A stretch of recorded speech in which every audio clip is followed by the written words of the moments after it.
What is going on, YouTube land? I am Chris Catalunya, no shoes on in the house. Before we get into this sneaker review, go ahead and check out my Instagram at Chris Catalunya with an underscore at the end. Go ahead and like, subscribe, and hit that notification bell so you'll know when I upload a new video. Fight the algorithm, especially since 95% of y'all watching these reviews aren't subscribed to the channel.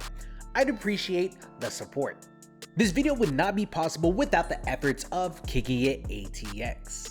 Kicking It is a sneaker social located in the Domain Shopping Center in North Austin, Texas. Whether you're looking for the latest trends from Nike, Adidas, Saucony, the hundreds, or you just want to talk up your shoe game in the full-service bar lounge in the back, Kicking It has what you need. Check them out at kickingitatx.com. Alright, let's talk about another late release from Nike. Upon making this purchase, the box, it's in its standard orange form. We have the white Nike branding going all over the box, you have the sizing label at the front, and then when you flip the lid, you see that white tissue paper that keeps the shoes intact. Here we go, the Nike Air Max 1, the TREELINE. Now, while officially it's being called the TREELINE, no one is calling it that. In fact, most are calling it the SKUNK Air Max 1s, as they closely resemble the 4/20/2010 release of the Nike SB Dunk High, the SKUNKs. Now, these were originally set for a release date around April 20th to commemorate the 4/20 holiday. However, Nike being Nike and the current state of affairs in overseas manufacturing plants, the release date, it got pushed back. Seeing these loaded onto the sneakers app, they're set for a release date of May 7th, 2022. Now, most sneaker boutiques with Nike accounts such as Kicking It ATX in Austin, Texas should get a full-size run of these. Now, at the moment, I don't see these loaded onto the mall retailer apps like Foot Locker and JD Sports. That's not saying that they won't get these, but it's probably not likely.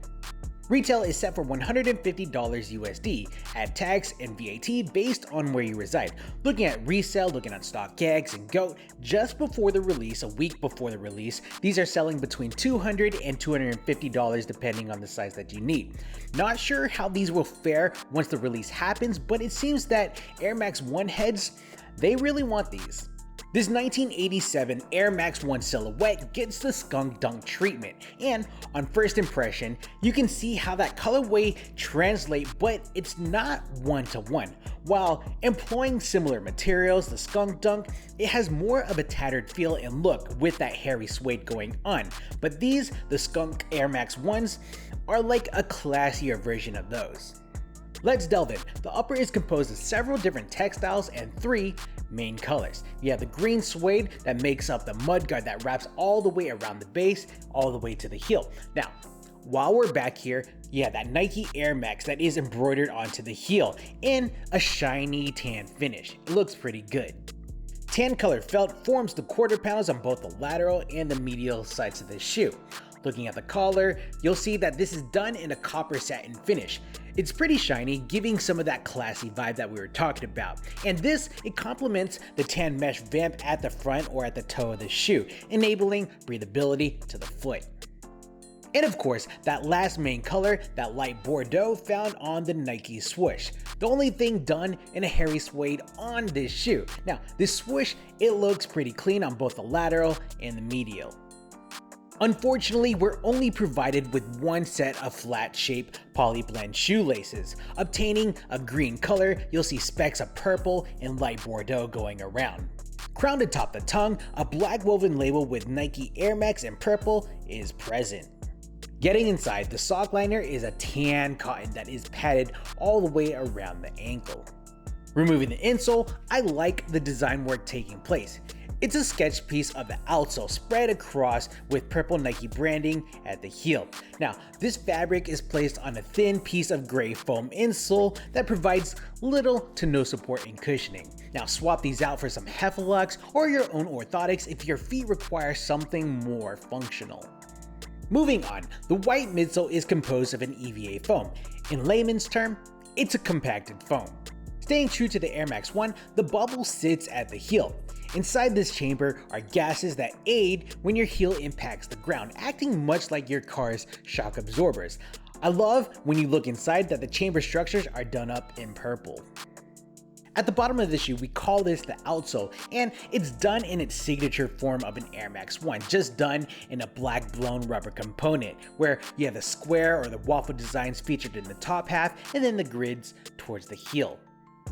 When it comes to sizing, personally, I go with true to size. Now, I know there are some people out there with wider feet, so you'll probably find that these are a bit narrow, and I'd suggest that you go up half a size if you do have a wider foot from your true to size. In terms of comfortability, my opinion, they're just adequate. Some swear by the Air Max 1s, but personally, I couldn't stand in these all day unless I rocked my own insoles. After taking a look at all of this, it's a dope shoe, no doubt. While Nike hasn't actually come out and attributed this colorway to the Skunk Dunks, it would have been dope to see the green suede panels done in a hairy suede. The current suede panels, it just looks a bit kind of tame. I do love the hit of that light Bordeaux on the swoosh and the purple on the woven label. Now, whether this dropped on the 420 holiday or later than scheduled, I think that this is a release that many Air Max 1 fiends will find very enticing come May 7th, 2022.